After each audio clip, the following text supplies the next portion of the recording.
어느 며느리가 시어머니가 병원에 입원하게 되셔서 이제 간병을 하게 됐습니다.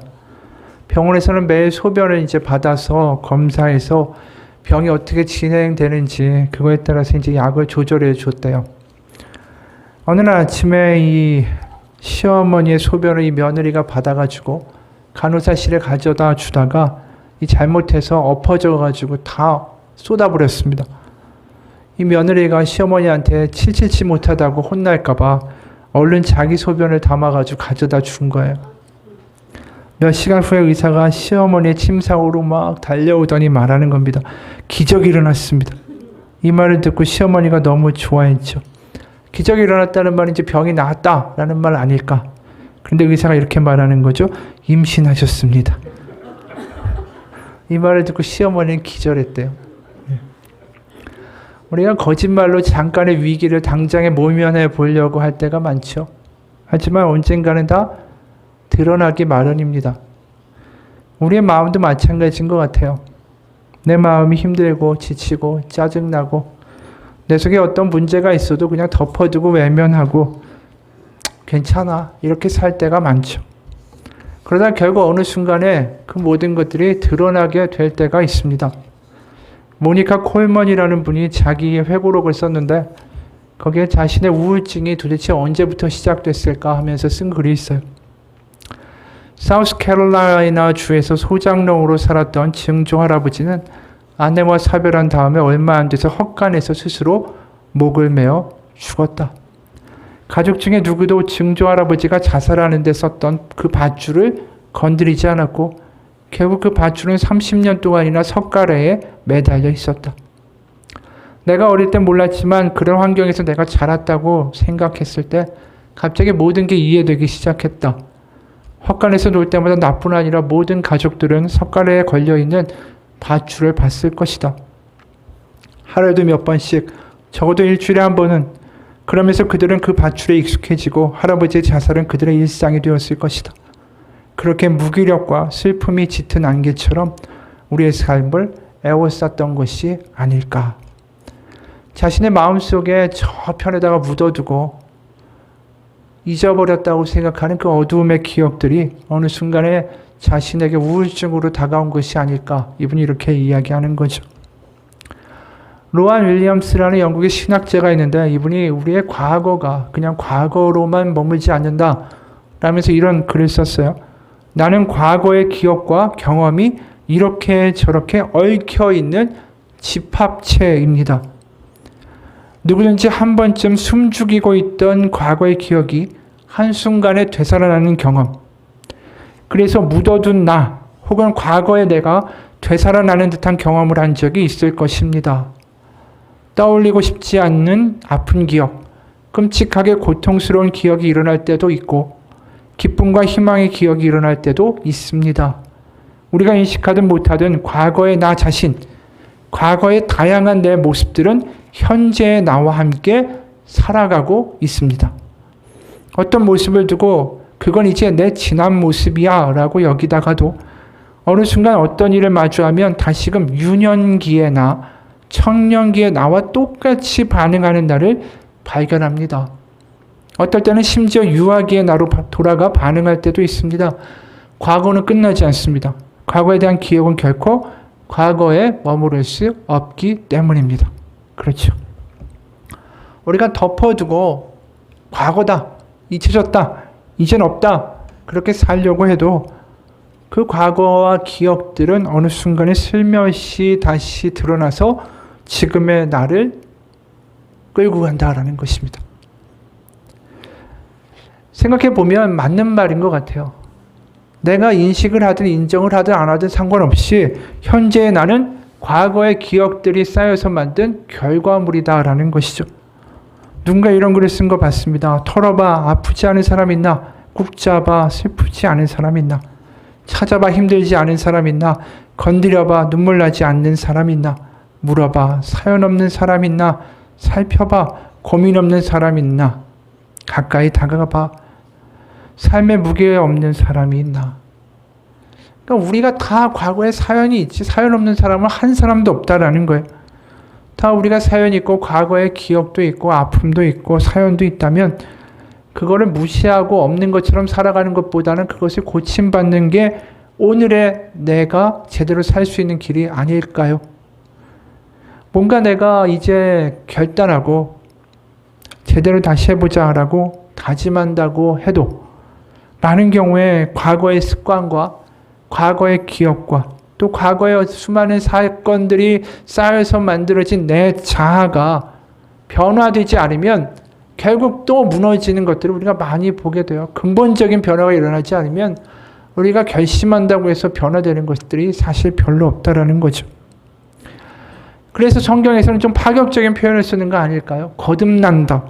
또 자유케 된다. 사실 자유케 된다라는 말, 거듭난다라는 말, 우리가 일상생활에서는 굉장히 낯선 말 중에 하나예요. 근데 성경에서는 거듭난다라는 표현을 쓰고 있어요. 왜 그럴까요?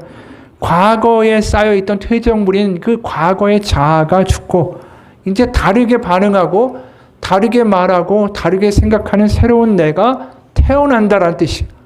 그만큼 어떤 급진적인 어떤 완전한 변화가 우리의 삶에서 일어나야 치유가 시작되고 다른 삶이 일어날 수 있다는 걸 성경은 알고 있는 거죠. 그러다 보니까 자유케 된다. 이게 구원이다라는 말도 맞는 것 같아요. 과거의 기억과 과거의 아픔으로부터 더 이상 얽매이지 않고 자유케 된다. 이게 구원이다. 실제로 우리가 민수기 11장에 보면 이게 무슨 말인지 더 이해할 수 있는 대목들이 등장합니다. 5절과 6절이에요. 우리가 애굽에 있을 때에는 값없이 생선과 오이와 참외와 부추와 파와 마늘들을 먹은 것이 생각나거늘 이제는 우리의 기력이 다하여 이 만나 외에는 보이는 것이 아무것도 없도다. 이들의 광야에서 하나님의 살아계심을 모르는 게 아닙니다.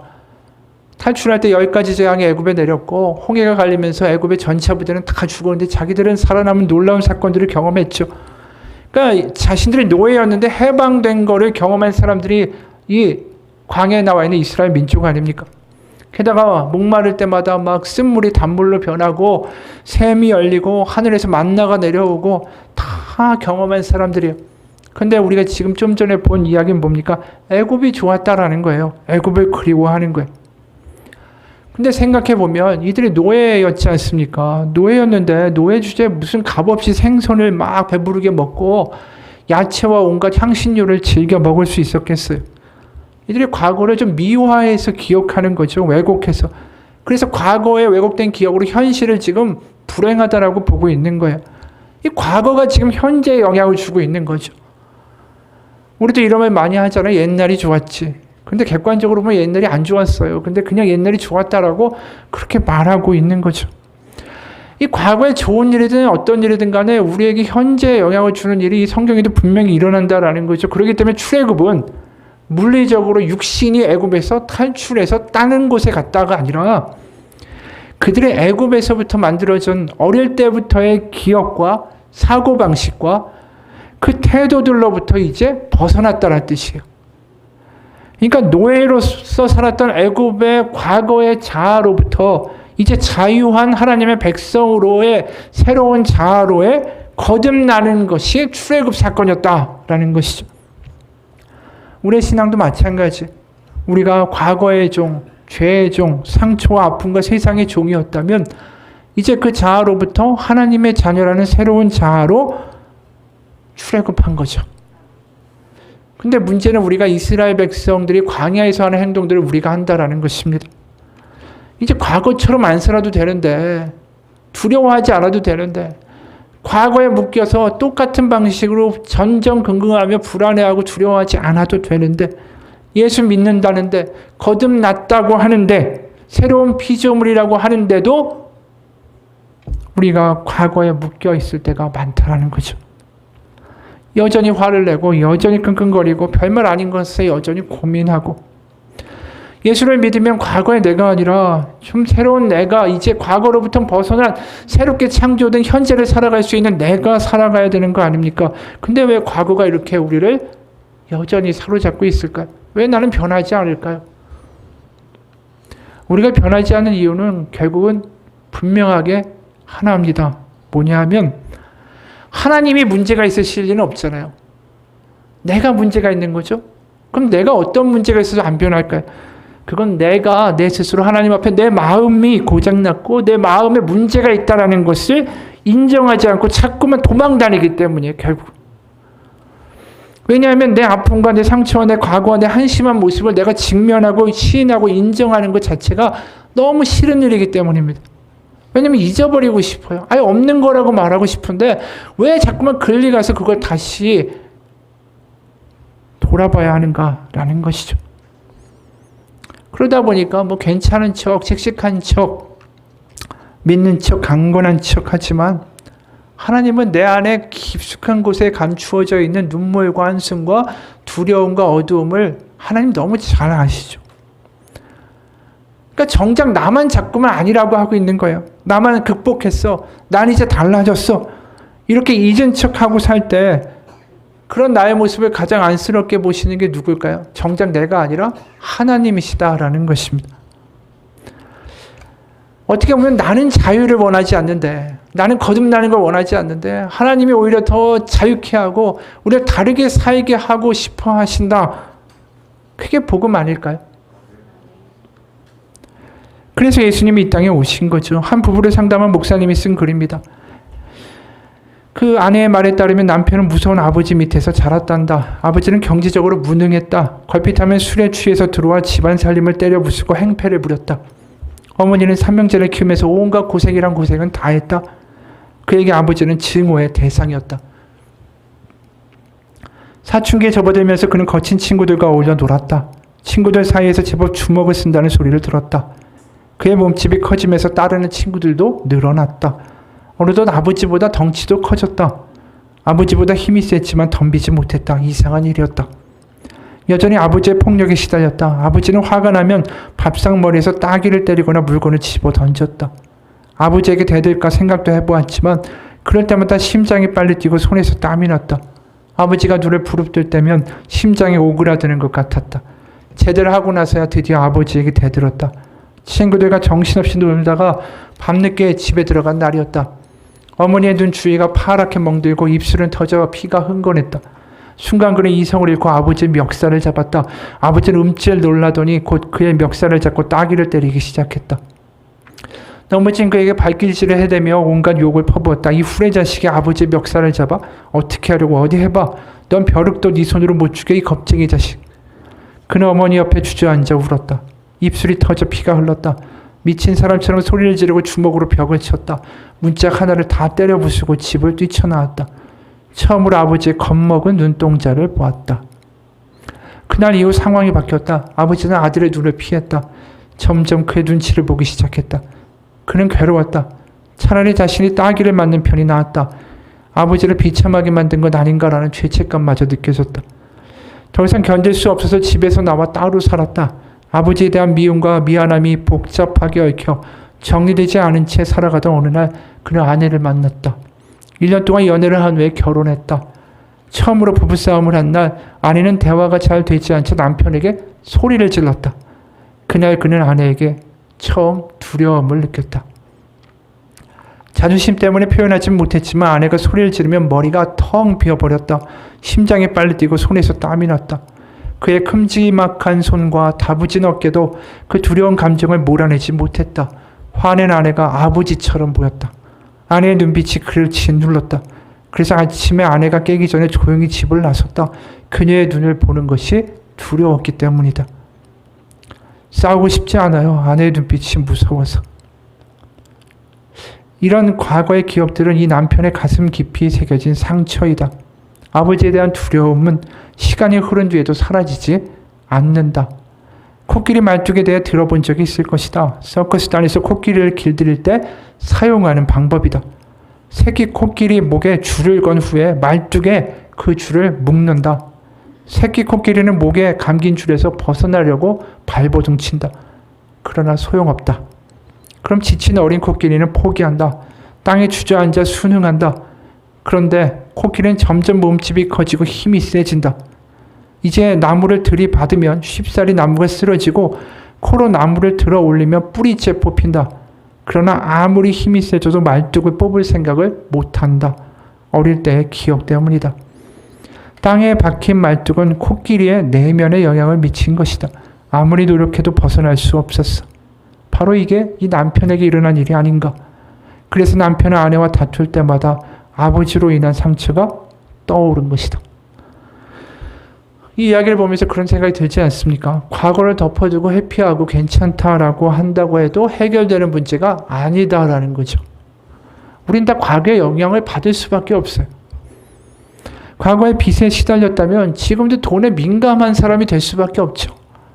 과거에 부모님의 불화를 보고 자랐다면 지금도 배우자에 대한 신뢰가 강하지 못할 거예요. 또 과거에 사랑이 없는 가정에서 자랐다면 지금도 누군가의 인정을 받으려고 목말라 할 수밖에 없겠죠. 다 과거 때문에 마음이 고장나 있는 거 아닙니까? 과거가 현재의 발목을 잡고 있는 거죠. 우리 마음에 박혀있는 말뚝과 같은 과거를 뽑아내는 거, 그 일을 내가 할 수 있을까요? 아니죠. 못합니다. 오직 그 일을 할 수 있는 것은 하나님뿐입니다. 그런데도 우리의 가장 큰 문제가 뭔지 아십니까? 그 말뚝이 없다라고 자꾸만 하나님에게서 도망가는 일을 한다라는 것입니다. 하나님 앞에 진지하게 나아가는 것, 그걸 우리가 안 하는 거예요, 문제는.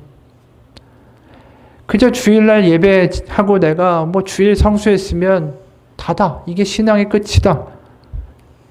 그리고 기껏해야 내가 가지고 있는 경제적인 문제, 자식의 문제, 건강 문제 이것만 하나님 앞에 쫙 나열하고는 그냥 예배당을 떠나가고 그걸로 끝이죠.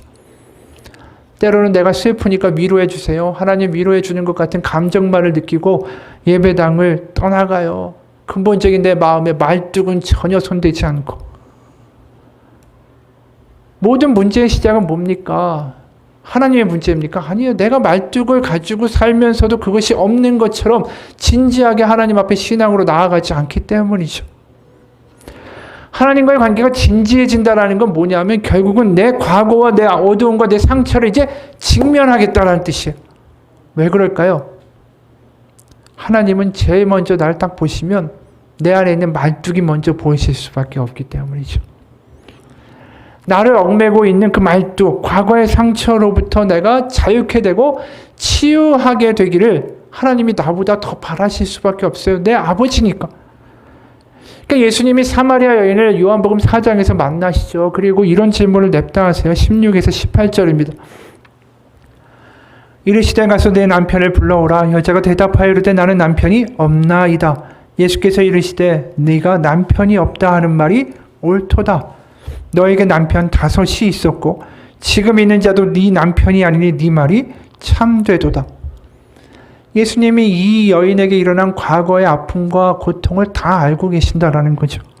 남편이 5명이나 있었고 지금 있는 사람도 남편이 아니다. 이거 다 알고 계시면서 왜 굳이 남편을 불러오라는 아픈 말씀을 하실 필요가 있어요? 그냥 하나님이 위로해주고 눈물을 닦아주면서 아이고 힘들지 이러기를 우리가 바라는 거 아니에요?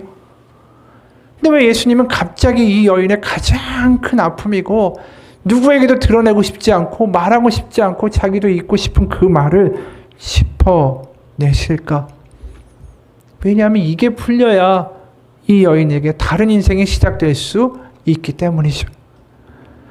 그저 하나님이 위로 주고 문제 해결해 주는 기적만으로 이 인생이 변화될 거라고 하나님은 믿지 않으시는 거예요. 아시는 겁니다. 바로 내가 아프고 내가 어디가 문제고 내가 그것을 직면하고 그것 때문에 아파서 하나님 앞에 나와야 문제가 드디어 해결될 수 있기 때문이죠. 주님은 그렇게 애타서 내가 주님 앞에 엎어져서 주님 앞에 이걸 가지고 아파야 될 건 아파하기 시작하고 그래서 하나님 앞에 목마르기 시작하기를 원하신다라는 거죠. 믿음은 그런 거예요. 내가 매일매일 주님과 동행하면서 하루하루 과거로부터 작별하기 시작하는 겁니다. 더 이상 내가 두려워할 필요가 없구나. 더 이상 내가 왜 화를 낼 필요가 없구나. 내가 여기서 왜 이렇게 반응하지? 이렇게 할 필요가 없구나를 하나님 안에서 하나씩 하나씩 깨달아가며 과거와 작별하는 거죠.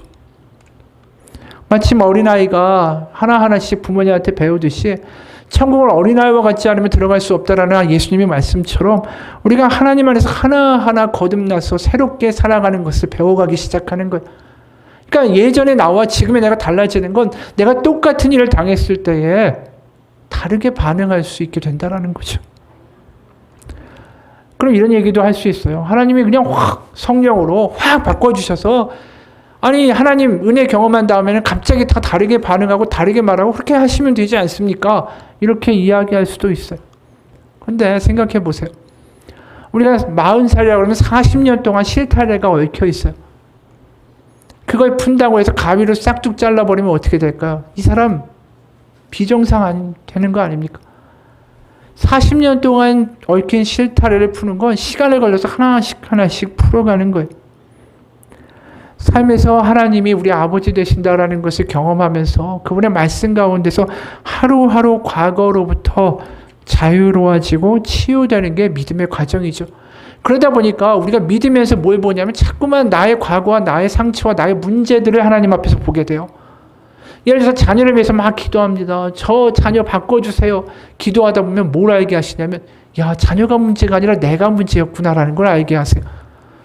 그러면서 하나님 안에서 내가 달라지는 거예요. 점점.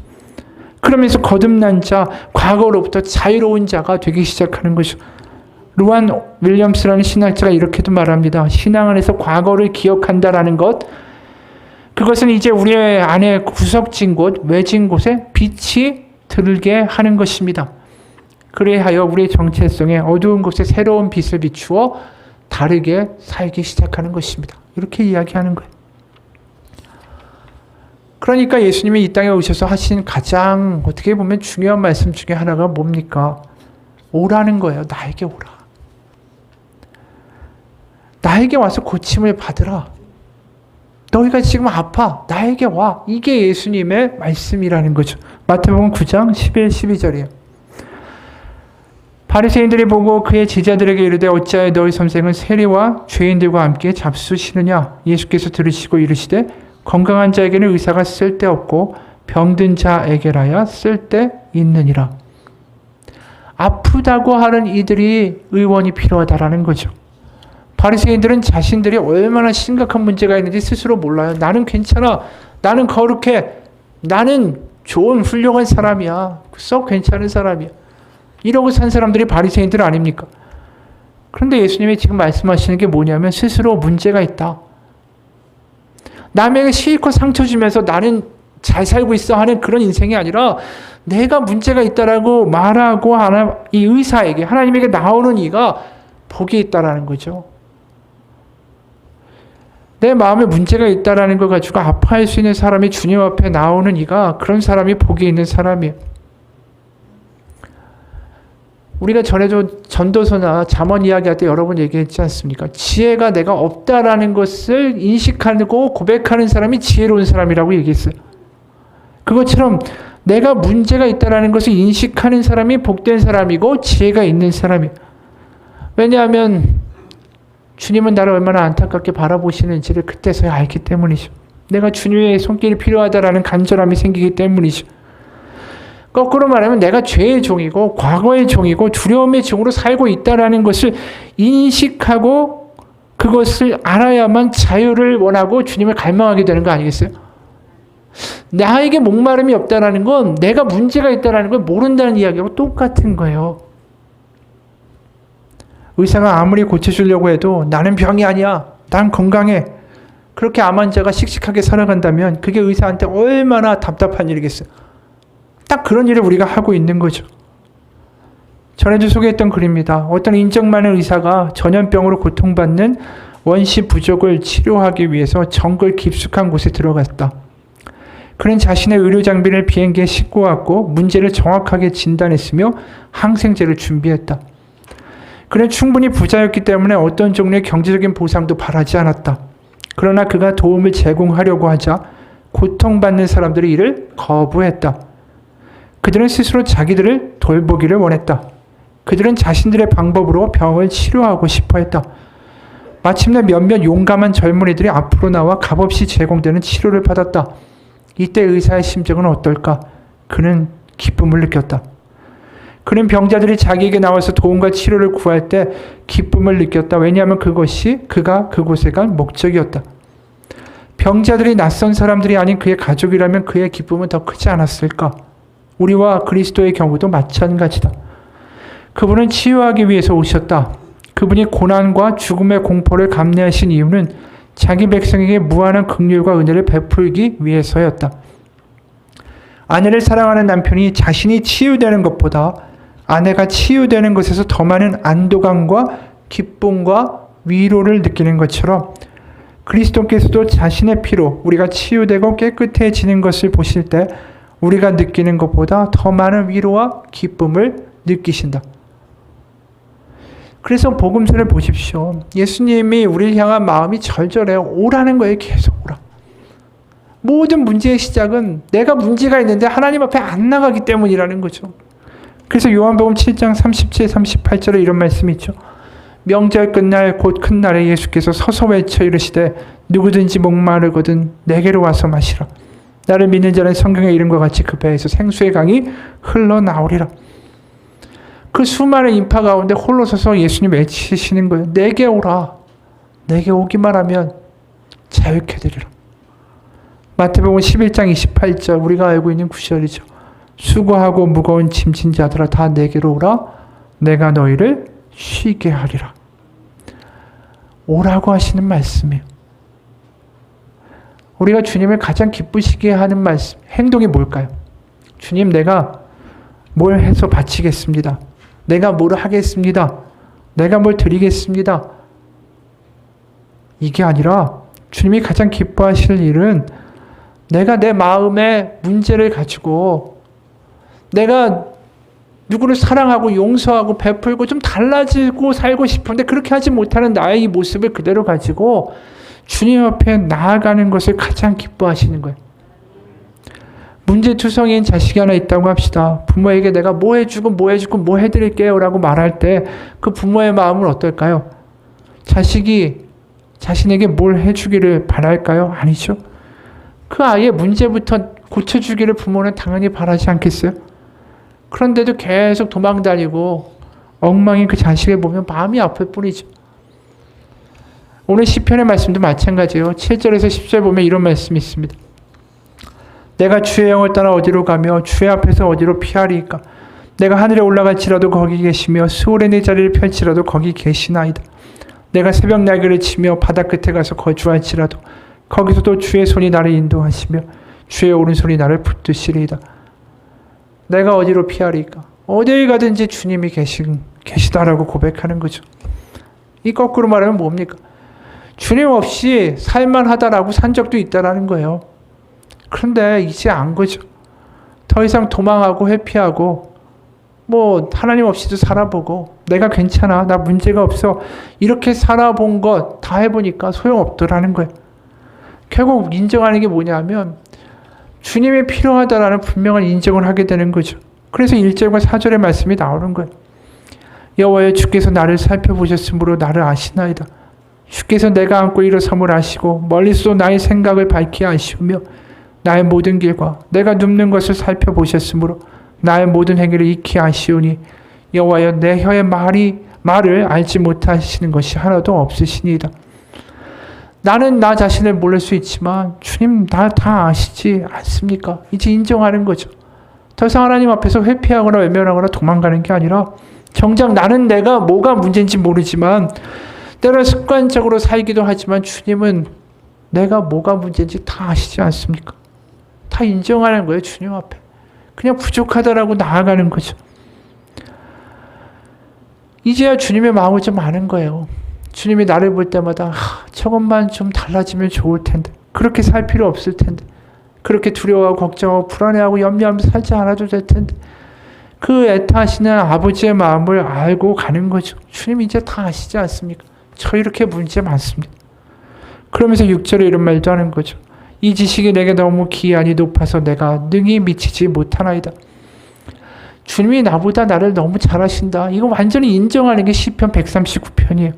그래서 오늘 시편에 보면 안다라는 말, 이게 히브리어로 야다라는 히브리어인데 야다라는 말은 굉장히 밀접한 관계를 의미하는 단어입니다. 실제로 창세기 4장을 보면 아기를 갖다. 그래서 남편과 아내가 아기를 갖다 이럴 때 야다라는 표현을 쓰기도 했어요. 그러니까 한마디로 속속들이 하나님이 다 아신다라는 말을 7번이나 하고 있어요. 이 성경에서 7이라는 숫자는 완전수죠. 그러니까 하나님이 완전히 나를 아십니다. 내가 얼마나 못나고 내가 얼마나 문제가 있고 내가 부족한지 하나님 다 아십니다. 이제 나 문제없는 척하고 나 괜찮은 척하고 내가 뭔가 좀 하나님 앞에서 으쓱거리는 짓 하지 않겠습니다. 그러면서 알게 된 거죠. 내가 참 아둔했구나. 주님 다 아시는데 내가 참 답답하게 살았구나. 그래서 오늘 이 안다라는 말만큼 우리 가운데 와닿는 말이 없어요. 1절에 보면 여호와여 주께서 나를 살펴보셨으므로 나를 아시나이다. 2절 주께서 내가 앉고 일어섬을 아시고 멀리서도 나의 생각을 밝히 아시오며 4절 여호와여 내 혀의 말을 알지 못하시는 것이 하나도 없으시니이다. 이게 반드시 혀의 말뿐이겠어요. 내가 이 말을 왜 하는지 다 알고 계시다라는 거예요.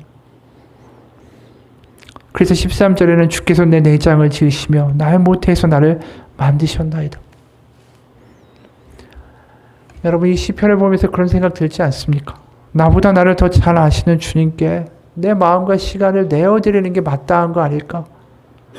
언제까지 내가 뭐 바쁘니까 다 그렇게 사는 거지 피해만 다닐 거예요. 아픈 사람이 병원에 안 가면 병이 더 심해지는 거 아닙니까? 나만 아프면 다행인데 내가 마음에 병이 들면 내 가족까지 아프게 하는 게 일반적인 일 아닙니까?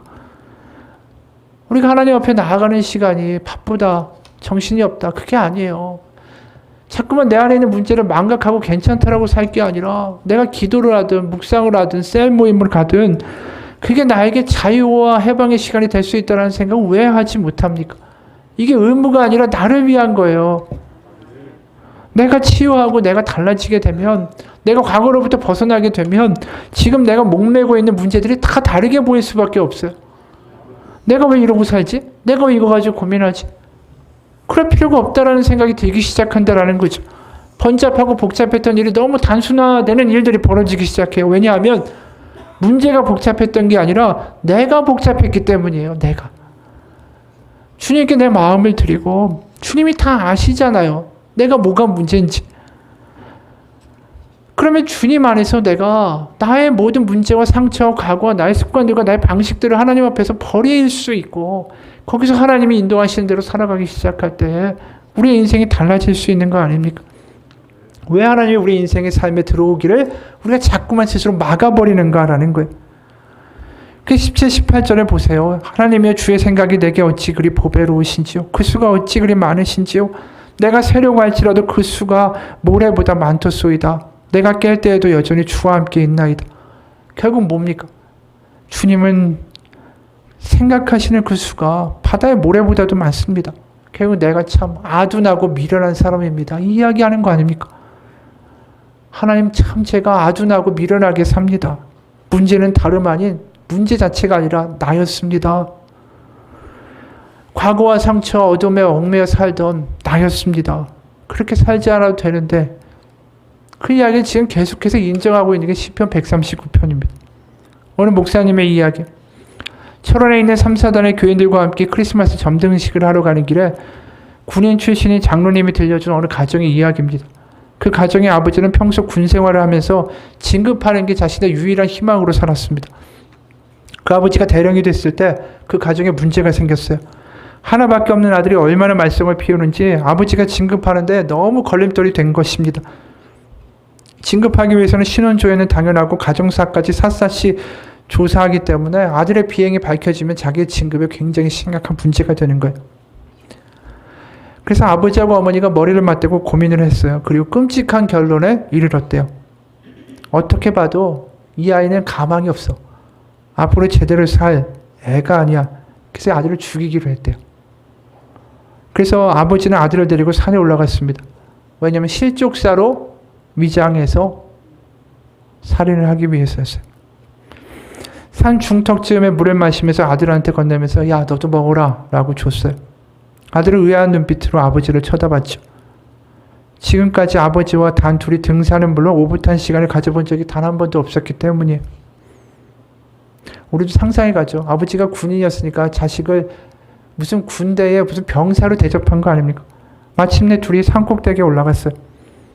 아버지는 마지막 가는 길인 만큼 따뜻한 밥 한 끼라도 먹이고 보내자고 싶어서 밥과 찌개를 해서 너도 맛을 봐라.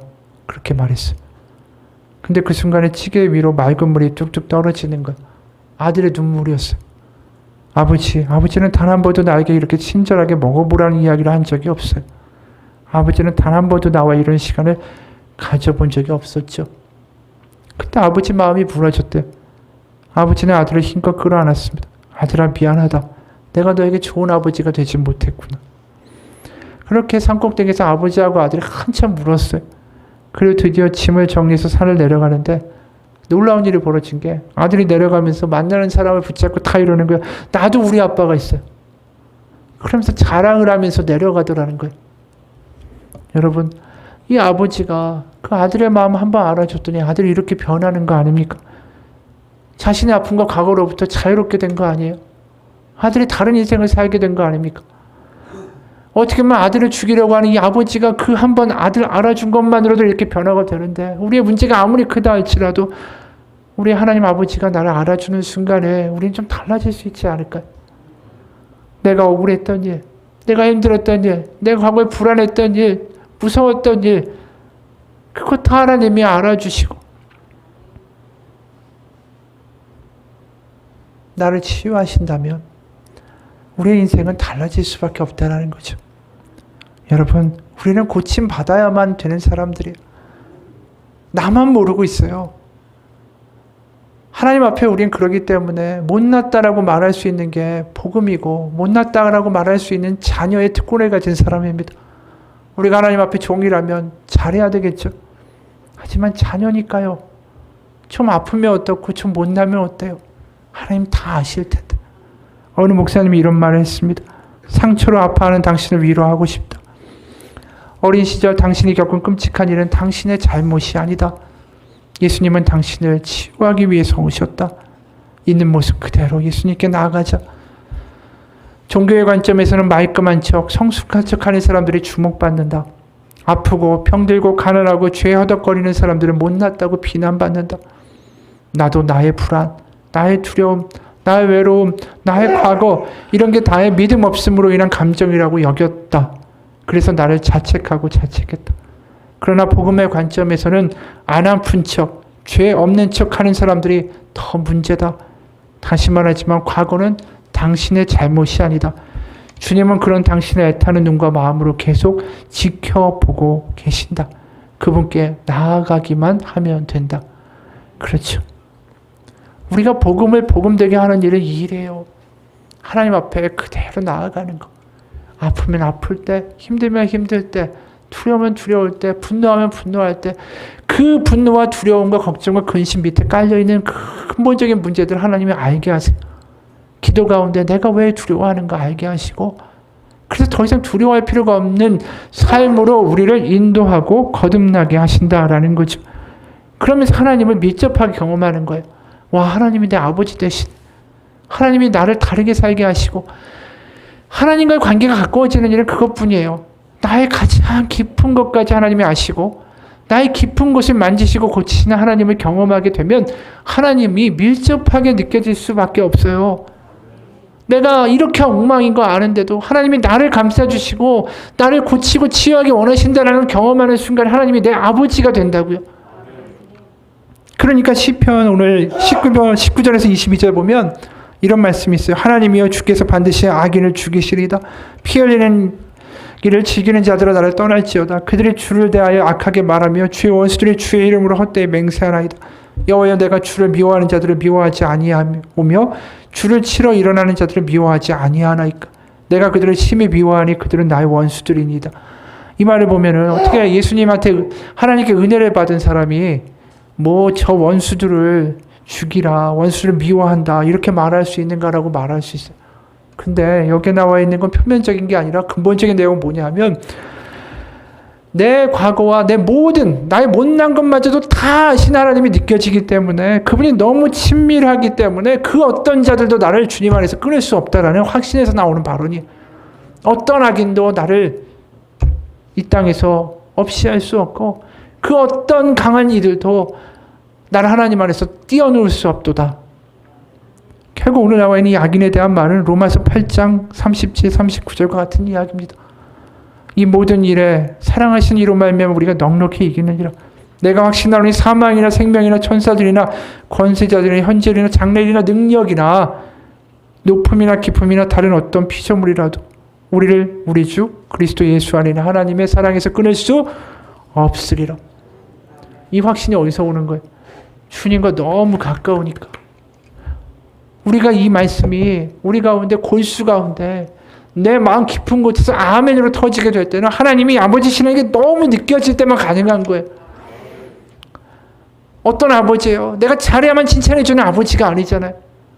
오히려 내가 문제 있는 거, 내가 내 안에 있는 모든 과거의 문제들과 내가 이렇게 못 살고 내가 왜 이렇게 자꾸만 답답하게 살아가는지 내 스스로도 이해 못할 때 그것마저도 하나님 다 아시고 나를 회복시키시는 나를 사랑하는 아버지시다. 그게 시편의 기도예요. 오늘 시편의 기도를 집에 가서 한번 몇 번씩 읽어보세요. 읽다 보면 거기에는 주님 그리고 나 1인칭과 주님만 등장해요. 주님 아십니다. 주님 나를 아십니다. 내가 어디 가도 주님 아십니다. 내가 어떤 상황에도 주님 아십니다. 계속 그 이야기만 하고 있어요. 그 얘기는 뭡니까? 나의 하나님이라는 거예요. 나의 하나님 다 아시죠? 나의 하나님 내가 뭐가 문제인지도 아시죠? 내가 왜 이렇게 사는지도 아시죠? 내가 왜 자꾸만 이렇게 미워하면서 살 수밖에 없는지 하나님 아시죠? 하나님 나를 고쳐주세요. 그게 오늘 시편의 이야기입니다. 여러분 그 하나님 앞에 나아가기만 하면 됩니다. 오라고 하시는 하나님 앞에 나아가기만 하면 됩니다. 도망가는 게 아니라. 어느 목사님의 이야기로 마치죠. 나는 결혼 주례를 설 때면 신랑 신부에게 부모님께 드리는 편지를 꼭 써오도록 숙제를 내준다. 그렇게 받아본 많은 편지 중에 하나가 마음에 지금도 남는다. 어느 예비 신부의 편지였는데 바로 이 대목 때문이었다. 엄마 2011년 제가 외국에서 아침 일찍 전화했던 날 기억하세요? 혼자 지내며 그 누구와도 마음을 온전히 나눌 수 없어 엄마에게 물었죠. 엄마는 너무 힘들 때 아빠한테도 우리한테도 할머니한테도 말할 수 없을 때 어떻게 해요? 그랬더니 엄마가 울면서 하시는 말씀이 그래서 엄마는 기도해 인경아였어요. 저는 그날 엄마의 말씀으로 인해 하나님을 더 알게 되고 엄마 신앙을 더 본받고 싶어졌어요. 이 글을 읽으면서 저도 마음에 와닿는 부분이 있었어요. 엄마가 울면서 딸에게 하는 말이 그래서 엄마는 기도해였어요. 아빠, 남편도 모르고 자식도 모르고 부모도 몰라도 그래서 나는 기도해. 오늘 그 이야기 아닌가요? 시편 139편 결국 그거예요. 다 몰라도 하나님은 나를 아신다. 그분이 나를 자유케 하실 거고 그분이 나를 치유하실 거고 그분이 나를 다르게 살게 하실 거예요. 오늘도 그 시편의 복음을 경험하면서 사시게 주님의 이름으로 축원합니다. 기도하겠습니다. 하나님, 우리가 살아가는 삶이 습관적이고 기계적이고 그냥 어려운 것만 보이는 인생, 힘들고 지치기만 하는 인생, 이렇게 살라고 하나님 우리 부르신 것이 아닙니다. 하나님 우리를 자유케 하기 원하시고 치유하기 원하시고 하나님의 자녀로 감사와 감격을 가지고 살아가기를 원하십니다. 하나님 앞에 나아가서 고침받기 원합니다. 때로는 나조차도 내 스스로도 알지 못하는 문제를 하나님은 알고 계십니다. 그 문제 가운데 빛을 비추시고 하나님이 치유하시고 그래서 이제 더 이상 과거에 묶여 사는 인생이 아니라 자유케 되는 인생, 다르게 바라보고 다르게 생각하고 다르게 말하고 다르게 반응하며 살아갈 수 있는 하나님의 놀라운 자녀의 인생을 살게 하여 주옵소서. 그것을 위하여 우리가 매일 아버지 앞에 나아갑니다. 주님 아시죠? 저 이렇게 못났습니다. 주님 아시죠? 오늘 또 화냈습니다. 주님 아시죠? 오늘 또 분노했습니다. 저 역시 제가 왜 이렇게 분노하고 왜 이렇게 속상해하는지 알지 못하지만 주님 아시죠? 제가 왜 이렇게 살고 있는지 주님 고치소서. 싸매시고 치료하여 주옵소서. 그 기도가 하나님의 놀라운 응답을 받는 능력의 기도가 되게 하여 주옵소서. 예수님 이름 받들어 기도합니다. 아멘. 우리가